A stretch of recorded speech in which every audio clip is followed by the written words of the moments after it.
So I just brought over 3 of them here. So all of these actually are Sansevieria or snake plant. They're native to Africa. They supposedly keep snakes away. That's why they got the name snake plant. But Sansevieria is its botanical name. Sometimes you'll just see it go as that. But so I just brought 3 different ones up here because there's so many different types of them. There's ones that are green with silver. There's ones that are almost pure white with their leaves. There's big tall ones, all different types, but they're all very easy to grow. Sansevieria like a relatively dry soil, so you're going to want to let the upper surface dry out. So I typically tell people, like, if you can stick your finger in, 2-3 inches into the soil, if there's any moisture in there, then let it go. If that upper surface, that 2 to 3 inches, is completely dry, then go ahead and give it a good watering. Low to medium light is fine for these guys, so they're not, again, going to need, like, you don't have to have a sunroom or conservatory or anything like that.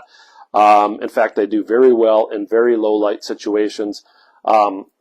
Bedrooms, bathrooms, offices, things like that. Really easy to grow plants, and again, all different colors. So you've got like this one here with the real interesting yellow and green variegation, and it looks different on the top than it does on the bottom of the leaf, which is really kind of cool. So you look at this leaf right here, and on the top you've got mostly yellow with just a little bit of green striping in there.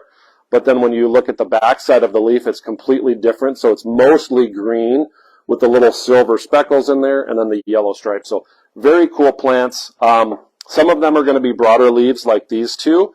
But then there's also these here which have a cylindrical leaf. So most of these go by Sansevieria cylindrica, but there's all different types. So they have these really cool cylindrical shaped leaves. Sometimes they get braided like this. That's obviously just, human intervention. They grow naturally with these long spiky leaves.